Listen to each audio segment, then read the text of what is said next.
What's up in War Eagle, everybody? We are live inside of Lobtown. Go ahead and share this, man. Auburn survives South Carolina by a score of 66-63.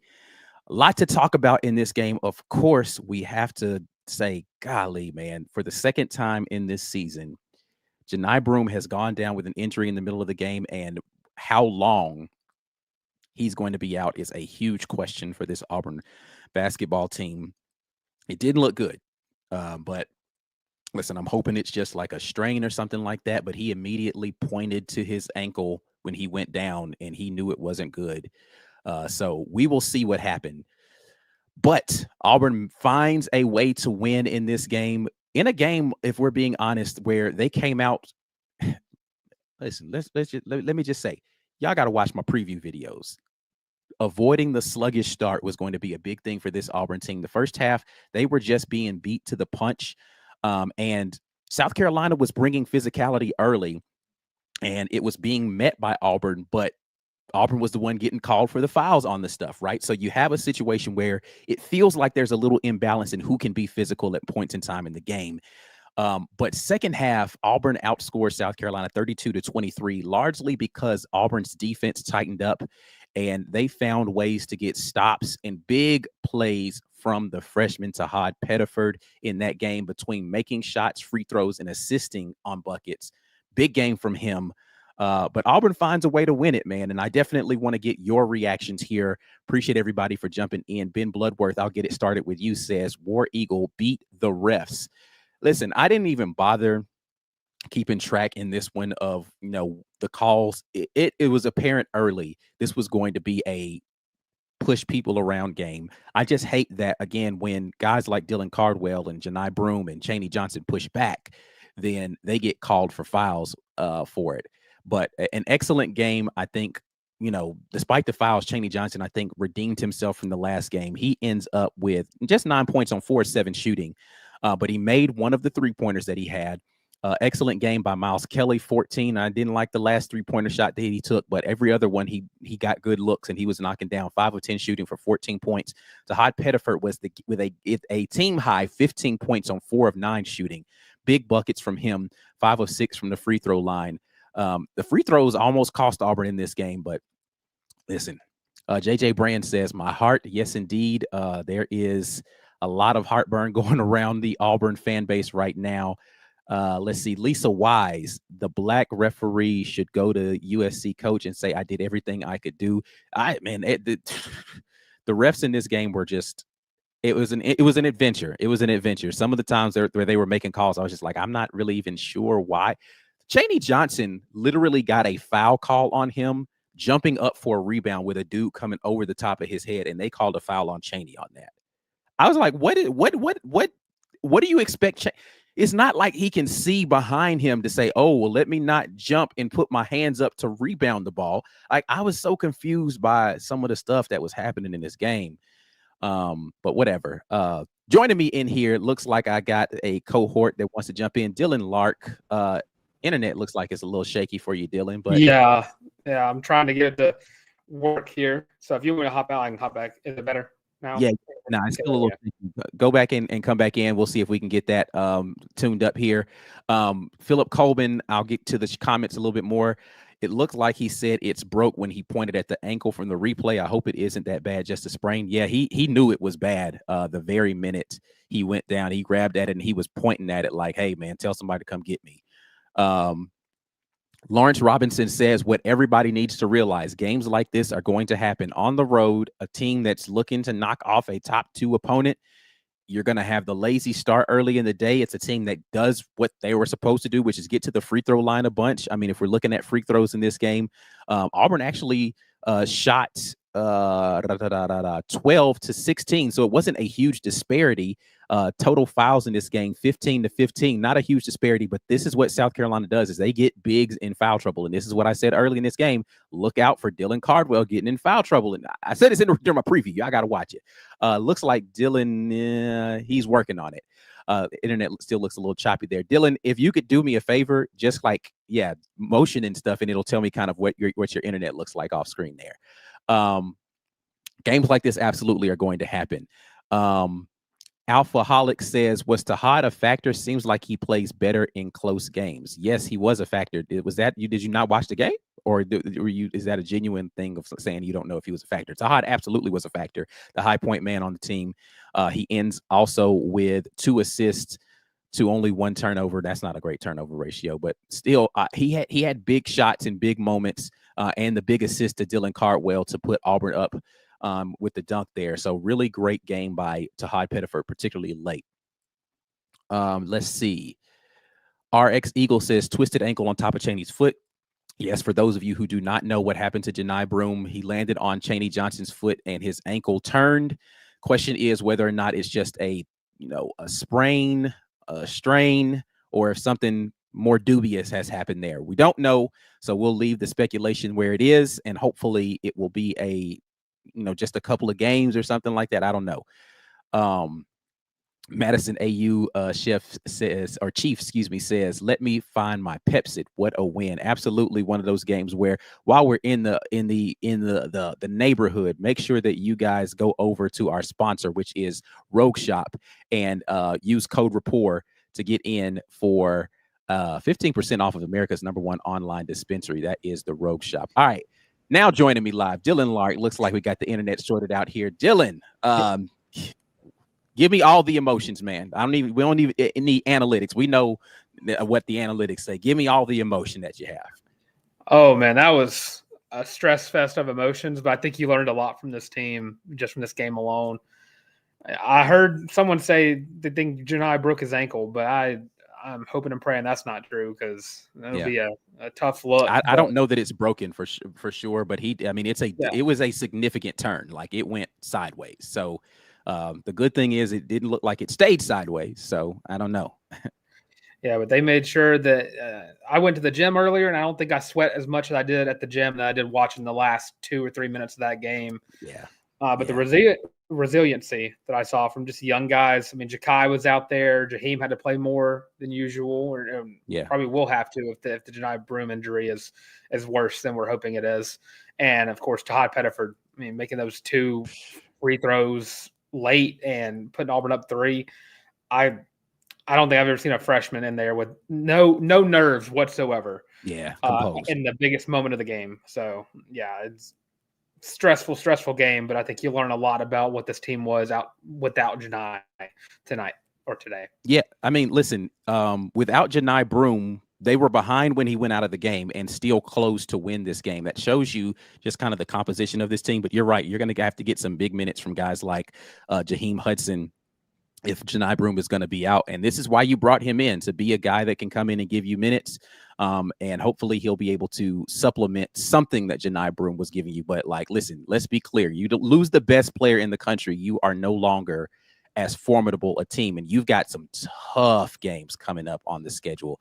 Not a good time. If there ever was a good time to lose a good player, it's not this one. So you want to lose him maybe in the non-con early and he comes back later. Like when he hurt his shoulder, that would have been the better time to lose Janai Broome. This time when you're in SEC play, not knowing how long that injury is going to have him out is a very stressful thing. But we'll see what happens here. Ben Bloodworth with the super chat says, so you can stand over a guy, stare him down, rip your face mask off, and not get anything called. Cool, refs. Thanks. Let's talk about this for a second, bro, because number one, it was a foul. Right, like let's be clear. He fouled Denver Jones when he went to the lane. He hit him on his arm. Then he proceeds to stand over him, which again, I'm okay with that. I'm fine if I had not just seen officials call Tahaad Pettiford for a tech for this exact same thing. I'd be like, all right, cool, whatever. Emotions high. You made a play, cool. I don't have a problem with it, but they basically did like an end zone celebration dance as a team over the top of Denver Jones after a dude fouled him and got no call. And I'm just like, are we being for real right now? Like, come on, like y'all want this to be a close game at this point in time because that's garbage. Early on I was in the confused. first half. Yeah, early on in the first half, I sent out a little tweet because it got ridiculous. I said, SEC officials at it again.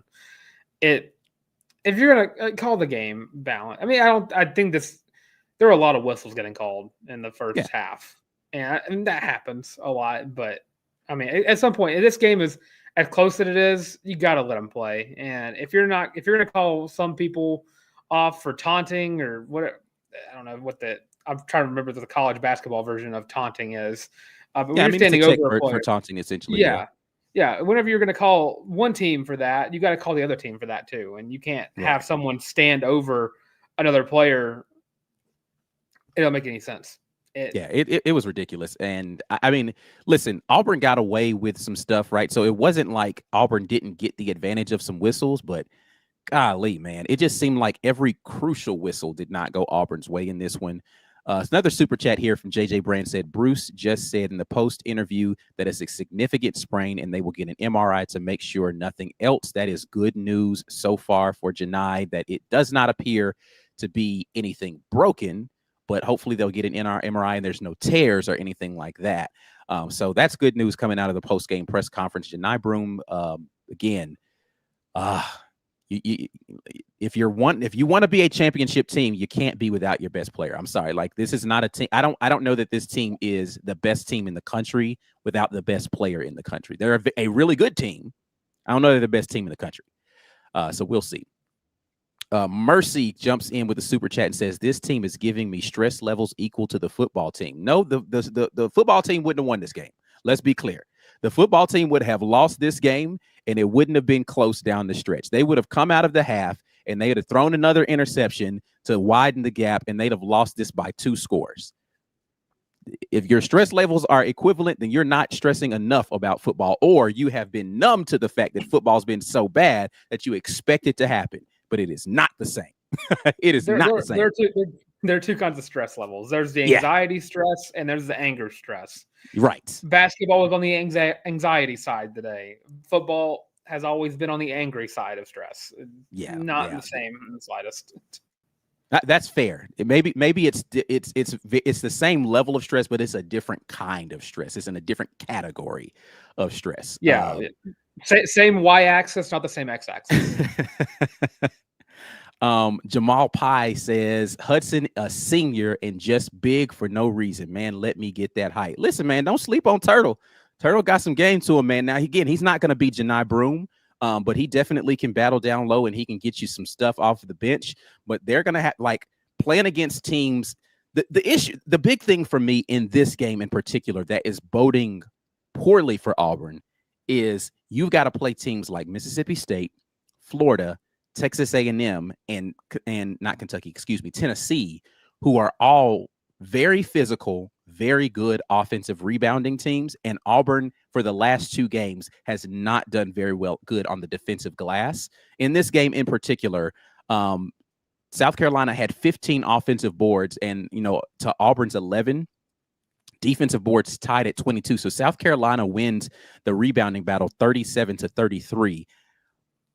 Against teams that have the same tenacity to go after offensive boards, but a little bit better skill players, then Auburn's getting beat in this game. Let's be clear about that. So, and this was when Janai was in the game. They were still getting beat to the offensive glass. They have to figure out how to be first to attack on the board. Now, some of them boards that South Carolina was getting were just like lucky bounce type stuff, but still there was some effort stuff out there where South Carolina was just being more physical. And while I'm in the neighborhood of South Carolina doing great things, let me take a dig at Pringle and say thank you for missing both of those free throws at the end of the game that allowed Auburn to extend the lead. I appreciate a guy who used to play at the Capstone going to another team and screwing up their opportunity to win that game. Thank you, Nick Pringle. Stand and applaud your free throw inability, because let's be clear, South Carolina's a terrible free throw shooting team, and they had been shooting free throws really well up until that point. And I was like, what? This is like they're a sub 70 free throw % shooting team, and they are not showing that right now. And they later in the game, they showed me who they were, and they finished 56%. Auburn only shot 50% from free throw, which is awful. Anyway, couple more chats here, and I'll get some more thoughts from you, Dylan. Aside from the unfortunate Broome injury, this team really dug deep and pulled it off. We would have lost this game last year. I don't disagree with you on that, Big Gap. Auburn would have probably lost this game last year. We didn't have the guard play we have this year. I mean, that's the big difference from last year's team to this year's team, is you have 4 guards who can all be the guy when they need to be. Last year, you didn't have that. Yeah. Absolutely. Big Smooth 24 says South Carolina had refs help and still lost. Yes, indeed. I mean, they're not a great basketball team, so they needed a little extra help, and they got it. And congrats to them for making it look close, and maybe that'll scare some other teams down the line. Like, oh, this South Carolina team only lost by 3 to Auburn at home, and somebody later is gonna like lose by 2 to South Carolina. That's not a very good SEC team, and it's gonna talk about, and it's gonna bolster the whole any given week situation in the SEC. Valencia Jackson said, had that been CBM, he would have gotten a tech. That feels like a factual statement. Had Chad Baker Mazzara blocked the dude, stood over him, and glared at him for a solid 6 or 7 seconds, he'd have gotten a technical foul. I think CBM has gotten a tech for that before. Like that's I'm pretty sure he sounds about right. Definitely yeah, it's completely in character for him. Officials do not like CBM whatsoever. Yeah. Let's see here. This probably says Smith, but it's got a 7 in there somewhere. So my biggest pet peeve is getting the board, then fumbling the ball directly after. That happened a couple of times for Auburn where they had a rebound or they had a turnover, and then somehow in their haste to try to get back up court, they fumbled it, and South Carolina gets the ball right back. There were just, I mean, listen, I think people forget. People who don't watch enough college basketball don't see that every team around the country has moments like this, right? Like Auburn's not impervious to those types of moments. You just have to be good enough to get past. And I tweeted this during the thing. If you want to be the best team in the country, you've got to win games like this where it seems like the officials aren't calling stuff in your favor. Your best player goes down and you got to figure out how to manufacture points in another way. And Auburn found a way to do it. Shot 46% from the field, 50% from the free throw line, but 38% from 3. 8 threes in this game, and they made the free throws when it mattered. That is how you go and you manufacture road wins in a tough conference. Let's see here. Brad Browning says Tahaad Pettiford is a huge upgrade over that guy who shall not be mentioned. Yeah, I mean, Tahaad Pettiford is a great upgrade. I mean, I feel like Tahaad Pettiford is an amazing freshman. I don't need to compare him to anybody else to know he's really good. So even if Auburn had someone really good last year, Tahaad Pettiford is really good this year, and I will focus my attention on that for sure. Jonathan Boyson says Pettiford by tournament time, watch out. If he stays another year, he could be an All-American next year when he is the man.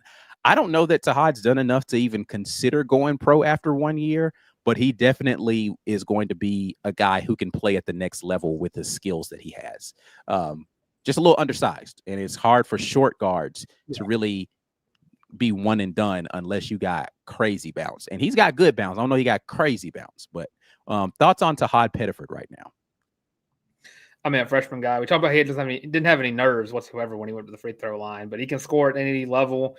Very underrated defender in that regard. And I mean, he meshes in so well with the guys around him, Miles Kelly and Denver Jones both. And you can tell he's learning a lot from those more experienced guys. I mean, this is a very experienced team. I think out of the 12-man rotation, 10 of them are all seniors or grad students, and you got 2 freshmen.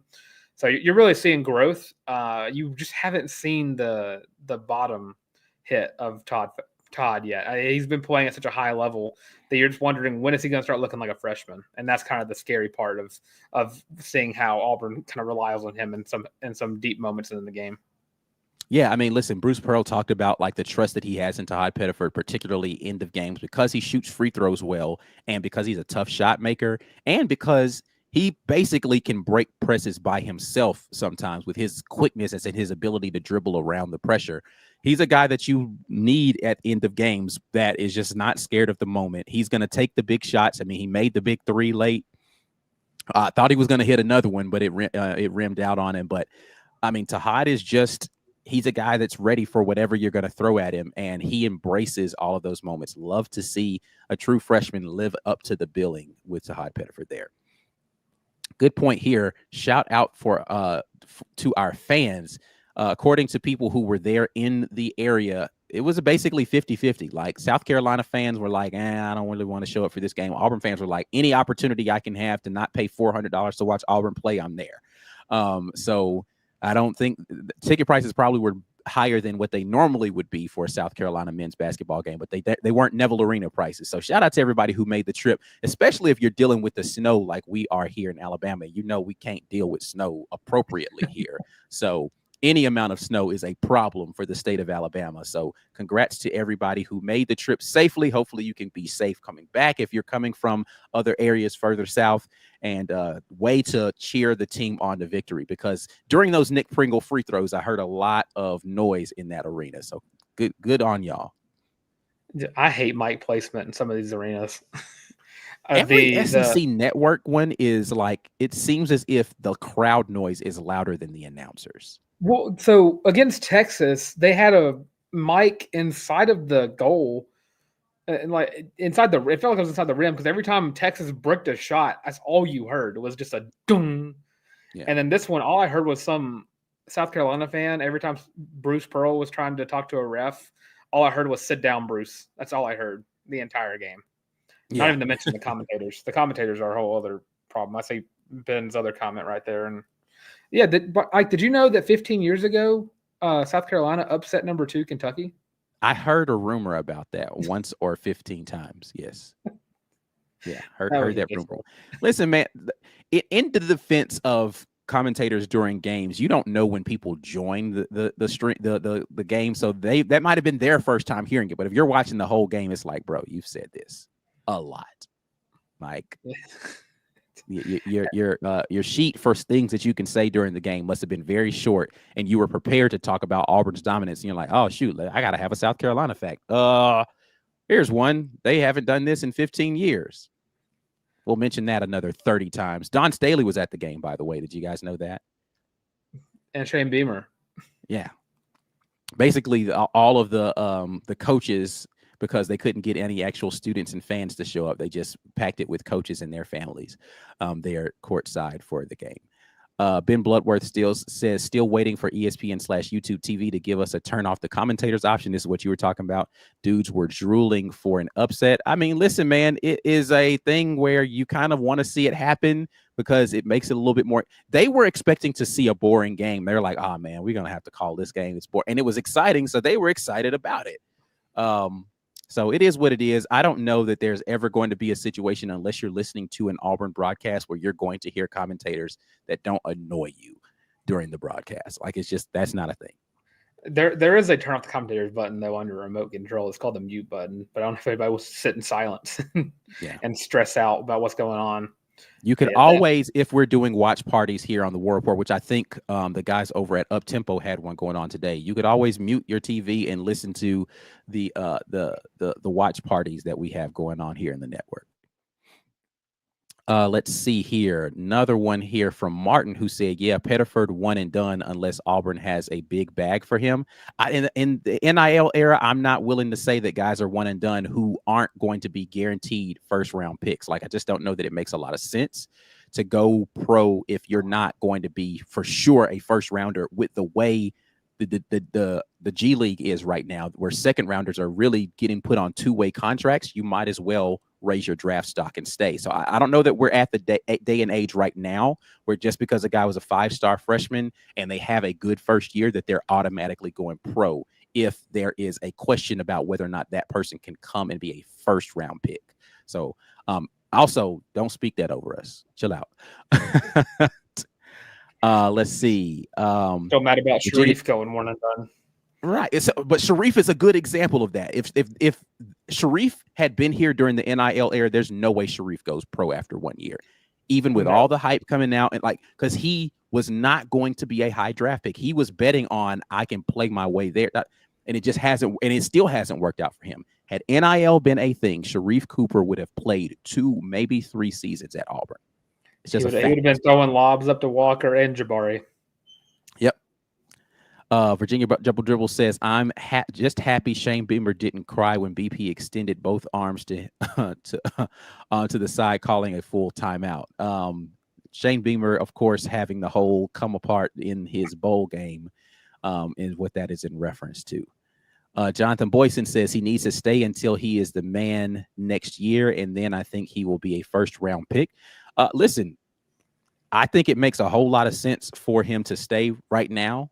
And there, I mean, that's a little bit of that is my selfish Auburn fan in me that's like, hey, man, like, come on, let's be just like I think it makes a lot of sense for Chad to come back for another year. Like, if we're being clear, and if Chaney. Chad has an additional year of eligibility, he should come back. He's not going to be a first round draft pick in the NBA next year. Yeah, when Chaney Johnson will have an extra year too with the JUCO. He will not. Denver will have another year. Chaney, yeah. So UAH is not a junior college, so that is a right. D2. I don't know why I thought that. Yeah, but Denver played his first year of collegiate basketball was at a JUCO, so he and Chad both should have an additional year of eligibility, and hopefully they will take advantage of that. If you can imagine Tahaad Pettiford, Denver Jones, what did I just say? Chad Baker Mazzara, all coming back next year with the other young and Ja'Kai Howard. I about to say with the other young players, Ja'Kai Howard, like you got a lot of seniors leaving, but that's going to give you a little bit of buffer where you've got some good experience backcourt and wings to come back. I would love to see that happen for Auburn. Jonathan Boyson jumps back in. Sharif is a perfect comparison to Pettiford. I think he is. He's a better scorer than Sharif. Well, Sharif's scoring really well now, but when he was at Auburn, he was not like a dynamic scorer. He was more of, well, it's at least not from the outside. Pettiford has range, and I think he's a little bit better three-point shooter, a little bit more athleticism as a freshman as well. Sharif wasn't putting people on posters his freshman year at Auburn. He did that in the G League a little bit now, but he's grown and he's gotten bigger. That's another thing. Tahaad might still grow a little bit and get bigger. So if he grows up a little bit more as far as his physical frame, he will absolutely be a guy who can get NBA looks after his sophomore season. So we will see what happens there. Prentice Jones, as always, wants to see the plus minus for the teams. So let's run that down really quickly. The only players for Auburn in the positive plus minus, I'll start with the guy who had the highest plus minus, Dylan Cardwell, plus 16, which is kind of indicative of how the game went, right? Like when Dylan was on the floor, you could see the physicality of Auburn be better on the defensive end. You can see the shot blocking be better. He was a better rim protector. And so that makes a lot of sense for me. Next up, you have Chad Baker Mazzara, who was a plus 7 on the day. Miles Kelly was a plus 6. Tahaad Pettiford was a plus 4. And Chaney Johnson was a plus 1. Chaney Johnson needed to come back and play a big game in this. Besides the fouls, I think Chaney played a good game in this one. I'll get to the rest of the plus minus, but what did you feel about Chaney Johnson after what I thought was a rough outing last time, playing well in this one? Yeah, very iffy first half for Chaney, but he turned it on in the second half. I mean, without Janai for the last 13 minutes of the game, you needed people to step up, and you got that with Cardwell or DC, as the commentators called him, every single time. But Chaney definitely stepped up. He had a very, I would say, a very quiet-ish 9 points outside of the one poster dunk he got on. Yeah, the first dunk, I was like, oh, it's going to be one of them games for Chaney, and then it kind of got quiet for a minute, and he had some timely baskets later. Yeah. Yeah, he had to be very careful with 3 fouls. But yeah, defensively, he stepped up and was a key part to why Auburn was able to find their way back into this game and get the win. Yeah, that third foul was total BS, though. Let's just be clear. His first 2 fouls, he earned those the way that you earn fouls. Actually, back up. The charging foul that he got, the offensive foul was a flop. Let me camp out here before I get back to this plus minus here. I'm sorry. I know Auburn won, and I'm sitting here complaining in a game where Auburn won the game. But Colin Murray Boyles is a absolute hooper. But this man flopped so much in this game. It was annoying to watch him be on the court as often as he was and falling down all over the place. It's like, bro, you too big for this, man. Come on, my boy. Like, let's be for real. Chaney Johnson, very physical dude. He did not knock you over. Come on, let's be for real. Yes, he initiated contact, but you've been doing that this entire game to everybody, and then you fall backwards as soon as you feel. Veteran savvy, flop. It's a flop. And he did it multiple times during the game. Nick Pringle tried to do it, and it didn't work. Trash, bro. Come on. Just play basketball. If you want to play bully ball, don't fall over when somebody makes contact with you. Lawrence, while we're on the subject, what did y'all think of the flagrant one against Chaney? It was warranted. Yeah, like he came from the 3-point line and ran with his arms braced for contact right through Colin Murray-Boyle. Now, again, I think Colin Murray-Boyle's flopped a little bit, but that wasn't a basketball play. You ran through the man as if you were like, I want Coach Freeze to call Chaney right now and let him go play fullback the way that he went. And like, that was a lead block. Like, Damari Austin hopes somebody lead blocks for him like that going into next season. Yeah, that was probably that was definitely frustration. That was right after the flop that didn't get called. So it's like, all right, I'm gonna make you earn a flop here. Yeah, you know what? And that's exactly what I think it was. He was like, oh, okay, so like, if you thought I ran into you this time, I could actually show you what it feels like for me to run you over. No problem. This makes you flop. Lowered the shoulder. I got you. If you want me to run through you, then here's an example of what that feels like. And now you can see the first time that was just me putting the shoulder into you. This time I ran through you. Happy birthday. And that was another example of the commentators again, because they spent the first like 20 seconds of the whistle getting blown talking about how it's going to be Dylan Cardwell's third or fourth foul, and they completely missed the tackle attempt on by Chaney Johnson. So Dylan Cardwell like walked off the court, thought he was about to get like there was no way that was even remotely a foul on Dylan Cardwell. So I don't know why they spent so much time talking about that. It was, however, Chaney Johnson's foul, and he got teed up, which is, again, I understand it. It was not a basketball play. Not mad at it. If it happened in the opposite direction, I would have wanted the same call. So yeah. Super chat Ben Bloodworth says Broom looked frustrated and even threw the ball against the goalpost at one point. Is that just a carryover from the last week's tee, or is he in his own head? I don't know. It's a good question. I think that here's what I do know. It was a clear strategy early in the game for South Carolina to be physical on all the cuts by Auburn, and to, like, they really wanted to bring the first punch to Auburn in the game. And that was frustrating Janai, because every time he tried to get position, he was getting bumped and he was like getting held and all this kind of stuff. And he's like, bro, like, are y'all going to call anything on any of this stuff? Or am I going to be allowed to play basketball today? And so whenever he would get a foul call, he'd be like, okay, so like, okay, that's a foul. Cool. What about on the other end? Why are y'all not calling these other fouls in these other scenarios? So it was a little bit of frustration where you're the best player in the country, but you're not getting All-American whistles. So black to the plus minus, because Prentice asks for this.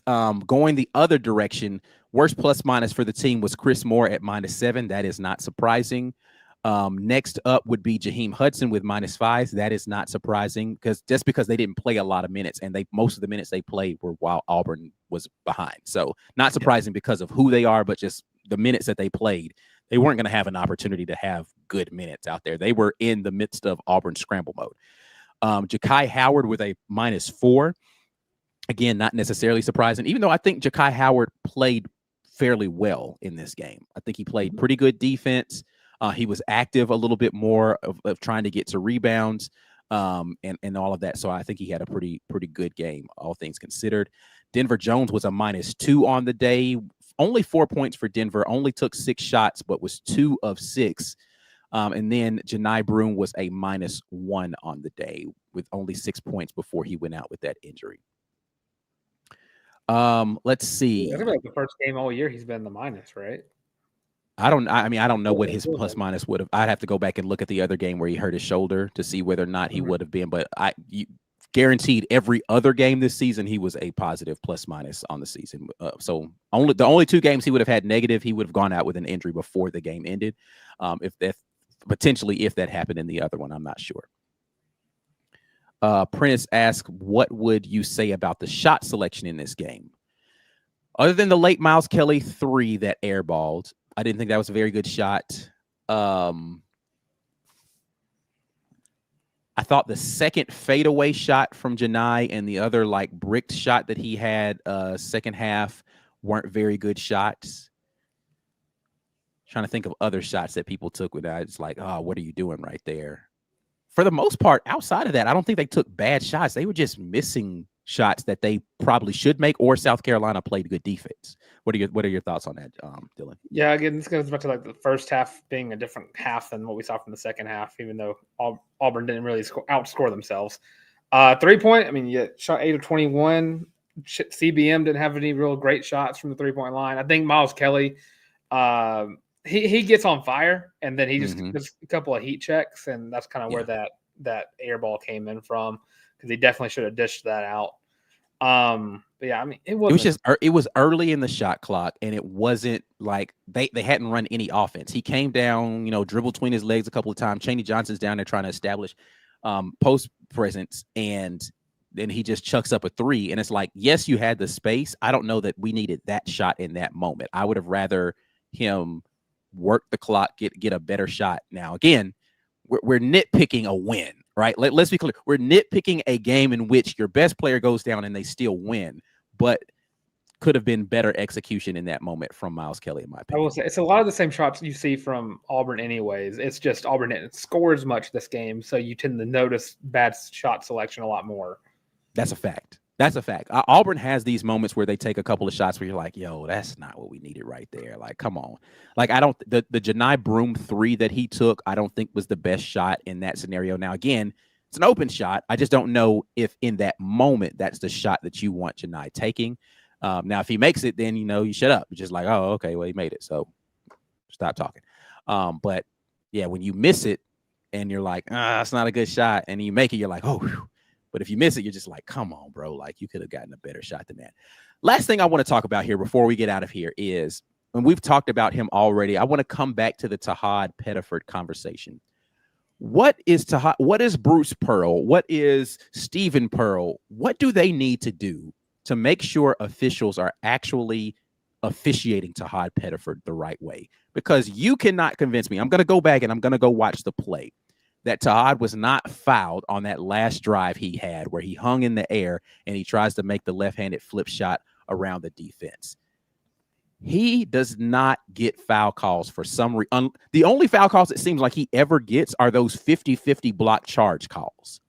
Outside of that, if he goes to the lane, he got the legitimate foul call the one time where you can't help but call a foul. He's trying to reverse it on the other side of the rim, and a dude runs through his body and gets knocked into the stands. Just like, you don't call that one, and what are you going to call? He just does not get foul calls when he goes to the lane. Like, what do they have to do to figure out how to say, hey, refs, these are fouls? I don't even know. Officiating has just been so bad over really all sports. So it's I guess officiating crews. If you can pick and choose your officiating crews, pick the ones that are more sensitive towards contact than others, because you get a charge to one crew is not a charge to another crew. Right. There's no like regulation with officiating, so it's basically just how they perceive it. So if you get a couple of refs who are old heads and they love watching contact happen, they're not going to call something. But then you get like the new era refs who are like, oh, well, you put your elbow into his arm, you're getting teed up. Different refs, different things.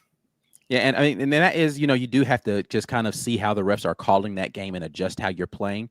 Again, I just didn't like the idea of I'm watching South Carolina be physical in this game, and the minute Auburn was like, okay, we're allowed to be physical, cool. Then the refs are like, no, not y'all though.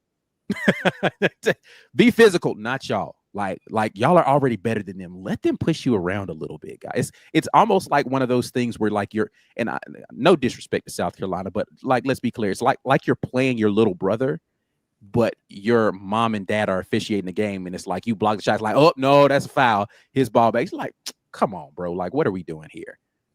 Like, no, mom and dad, call the game right, chill out. And that's what it felt like I was watching, particularly in the first half of that game.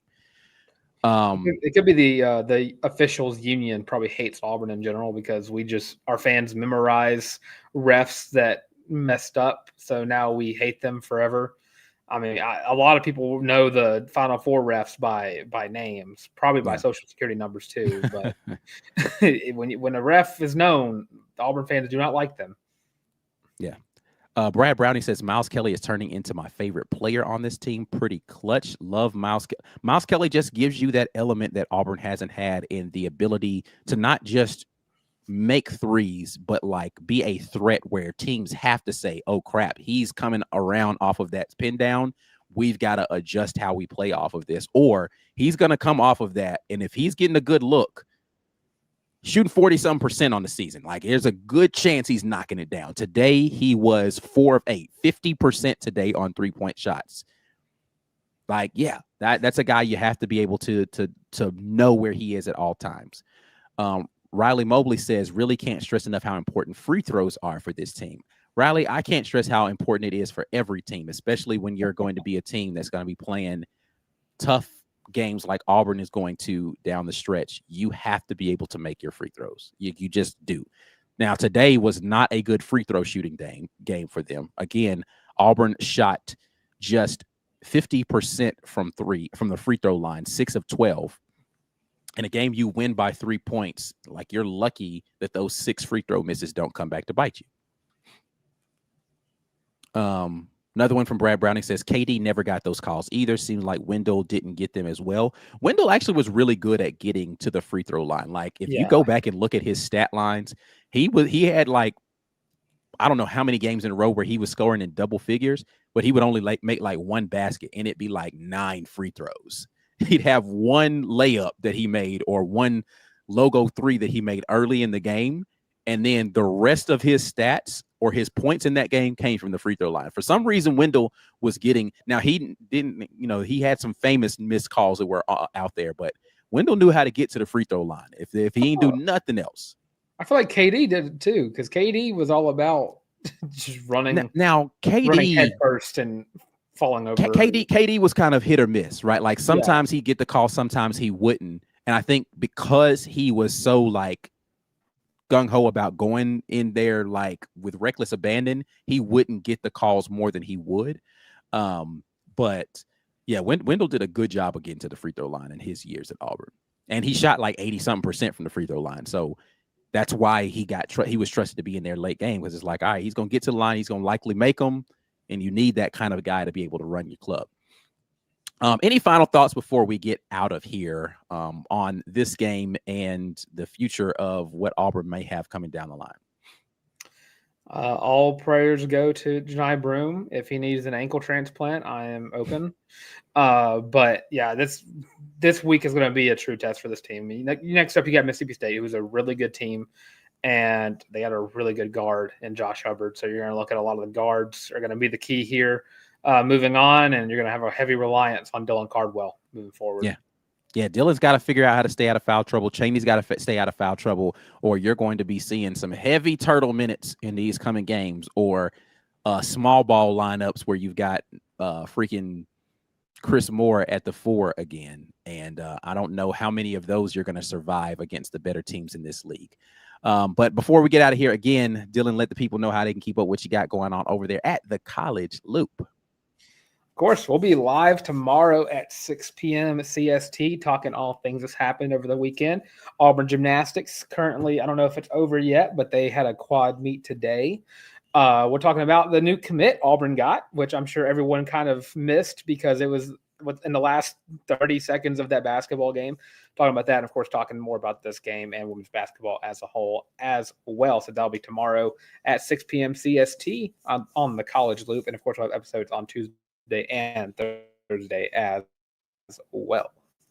I don't know if Auburn won, but there was an actual swim and dive meet as well with Auburn versus South Carolina, and they had been winning early in that meet before I tuned into the game. So, but anyway, we're right here at the War Report. We'll be going live tomorrow with the weekend tailgate. I'm sure the other guys will have plenty to say about this game and some of the football happenings that are going on out there. Before you get out of here, make sure you like this video, subscribe to the channel, share the content with somebody else. If you're watching this later, go ahead and give me your thoughts right down there in the comment section. We'll be back with more great Auburn content later. But until the next time, and as always, War Eagle. War Eagle.